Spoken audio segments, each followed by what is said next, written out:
Okay, examination tasks. Now, first thing we need to notice is these two parts. We got text up here, and we got some table down here.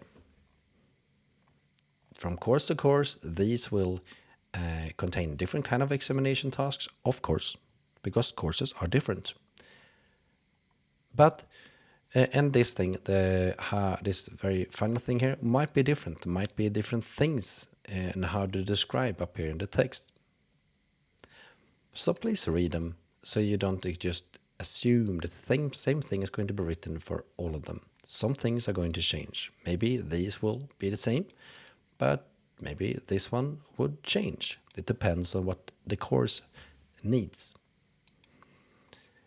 The course needs, they are different from course to course. So we can see at the table, though, that the structure is going to be very similar because all courses have examination moments, called examination tasks, that are gradable. And if I have a course of 7.5 credits, I could have the whole course in one examination task, so one thing to examine, and then the whole course is done. I could also have, as in this case, have 1 credit, 1.5 credits, 0.5 credits, and if you add this up, this is 2, this is 3, and then you add this one, which is a 4.5 then on it, and then this one, 3 plus 4.5, that's 7.5. So I have all of these together makes up the whole course, and all of these are gradable. If a student, for example, completes HTML and semantics and get a grade of G, which means they passed. Now, then if they don't pass anything else on the course, it doesn't really matter. They will not need to retake this part for this course as long as this course is available, because they've already passed it. So this one, you will never have to redo the whole course if you pass a couple of them, or if you pass some part of it, it's going to be that way. So next time you take the course, if you have to, you don't have to take this one if you already passed it.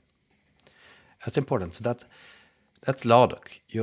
I enter these grades into Ladok, and when they're there, they're stuck. They're in there forever. You can only improve them. I can never, ever take them away from you. So Ladok is, of course, important. So this is what you will then see in Ladok, what you've managed. And now I have tasks. So these are basically one thing here in Ladok could be done by doing a couple of things here. In this example, there is one thing here and one thing there. But if you look here at the project, 3 credits, you have to complete this, you have to follow along doing 3 different things. It's not because each of them is worth 1 credit. It's just you have to do 3 different things. You have to make something called group decisions, project, and author statement. Okay? So you have both of them. There, you cannot change this one for that because you may need 1 or more tasks to complete 1 Ladok examination moment. Now, and then we have the attempts. In fact, it is like this. Most courses have 3 attempts per examination. And if you think about that, it's going to be a lot. You can just look at this and it's going to see that there's a lot here. And in fact, we are required to have that. And some of you have already noticed I have something like here that says once. I will return to that thing later on. But first off, we just talk about this as 1, 2, 3. If a course is going to be removed, so people and closed, so no one can apply to it again, then the school will have to call on send mails to students having taken the course, maybe the last year or the last 2 years, and notify them that that course is closing. And and at that very point, from the day they're notifying that their students, even though the students don't read it, but they get the notification at least somewhere in the mail. When that from that day, the teacher or the school must give 5 additional attempts per examination before the course closes. So there are that is a security thing. So the students have every possible, every possibility to actually complete those. But for as long as a course is running and is open and there's no plan to close it forever, then for every instance, every time the course is run, there are 3 examination attempts per examination. And then after that, the students are told to wait until the course runs again. And when it runs again, they get the possibility of taking 3 more attempts. And this is basically a never-ending story. So that is what you have attempts for. Now, no students want to plan for a second or third or even worse, wait until the course is had next time, because this will of course have repercussions. No, not repercussions. My English. It would pose a problem, because they are prerequisites for reading other courses. If some student haven't really completed this one, they may not be able to read another one, and that will affect the whole how many years you study. Instead of studying 3 years, the student might study 4 years, and that is not what a student plan to do. So of course completing everything within these 3 attempts should basically be the very main focus, because everything else is going to get, it's going to be more complicated for you, a lot more. Then we have open and close. Open, it says when the attempt is available. So if I click on this one before it has opened, it's not going to be available. I can't submit anything to it. And if I click on it when it has closed, in fact, you can call it also a deadline, well, you are not going to be able to submit to it either. It's just only between these 2 times, between the opening and the closing, that you can actually submit to each attempt. And all of these have closed. Well, they're closed. And I can tell you more about attempts later on, because it's important that you read and understand that there are rules regarding how you're looking at attempts, but it's not for this video. It's for later on in the playlist. Now, HTML and semantics. You can see it below here. There is like a couple of lines as well. We have the difficulty, and it's part of everything else. It's also called rigor in English, but I think difficulty is an easier word, because most Swedes know that word. And this is 1 star out of 5. 1 star out of 5, it's really simple. It's at least it might not be easy for you to complete. I'm not saying that, but as the course goes, this one is easier than most others. Okay. And then they have submission format, code. And it says, well, I'm going to submit a code. That is what you're going to do here. If you look at this and just like saying, okay, fine, before you just commit to, well, isn't it always code? No, it's not. It could be that you're actually doing a quiz, and the submission format is therefore a quiz, and so on. And the same goes down here. It could be a document, you see, or data.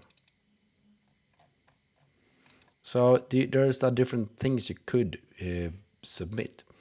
Then we have collaboration mode, pair, In this case, it's a pair. This means you do this with one other individual.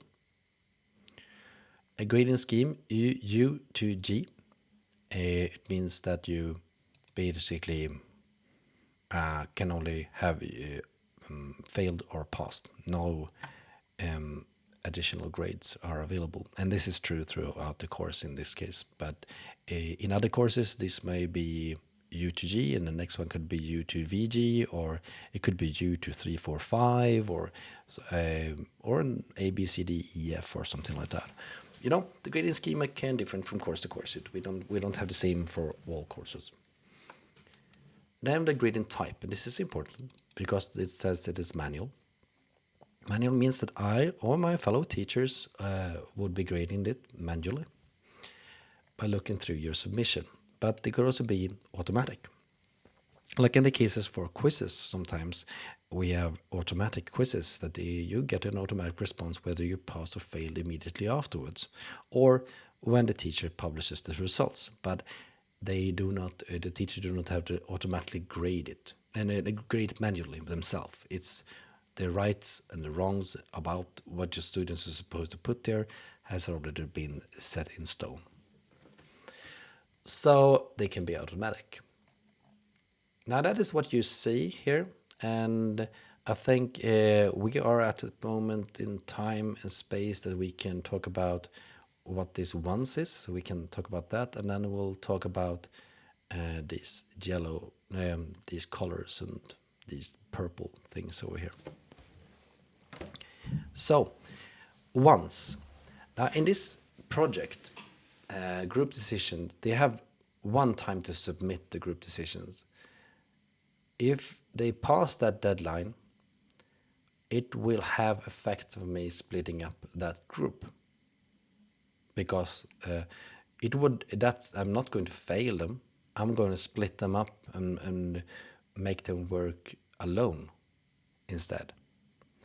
So in fact, therefore I don't have to have the other attempts. It's just going to be going from group over to the students, in this case, taking on the project individually. The ones that do not make the attempt, this one attempt.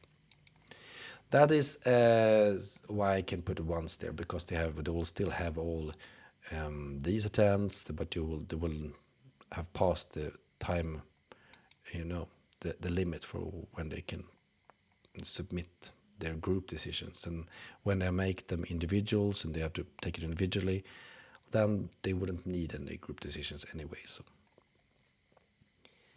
and then we talk about these. So let's go up here and read. To read instructions or get to files, click on the link, and then you see that the link looks like this, with purple background and white text at the top of each task in the task column below. So this is the task column, and at the top of each task, in the task column, you can see we have something similar to this one, which is like have this purple thing around it, and it has white text inside, and that is true. So if I click on this one, for example, it would take me to a page where I have all the instructions that I'm supposed to read through in order, and also if there are files available for me, they will be here as well. And then I can get started taking on that task. So this is where you find everything regarding files and instructions for those tasks. And the same thing goes for this one, this one, this one, and you get the pattern. It's for all of these purple ones. Now, to submit your work or access a quiz, click on the appropriate attempt for that task. So the appropriate attempt. You can see these then. These are where you submit it. You cannot submit anything in here. You submit here. So if I'm on the first attempt, I click on this one. If I'm on the second attempt, this one. Third on this one. Now, it's important that you do understand that each examined task offers 3 attempts, like I said earlier, during this course instance. The opening and closing deadlines, I read up from up here, you can actually see it. The opening and closing deadline for these attempts are detailed in the column named Open and Close. If a student fails all 3 attempts, they will be directed to the next instance of the course. A failure to submit is counted as a missed attempt. So, say if you're late, you didn't submit in time for the attempt 1, for example, or it would be counted as a failure to submit. And it doesn't really matter then, because the next time you submit, if you submit, if you didn't, this one was not open for you anymore when you clicked it because you were too late, or even though it was technical reasons, any reason at all actually, if it's late, it's late. It's the failure to submit. So that thing will also be counted as an attempt. So now you have only 2 left because you missed your possibility of submitted to the first one. So now the next one is the number 2. This is also something that's very important to follow. And this is why I also keep these colors, green, orange and red. And for those of you who are colorblind, I may say also 1, 2, and 3 also is significant for you to you know that things get closer to 3. And when you pass 3, you will be directed to the next course. Now this part is different because it's really specific for this course. So I implore you all that read this course to read this, but it's not part of my course room introduction. It's not generic information that should be used in other course rooms as well. So I just ask every one of you to look at it yourself.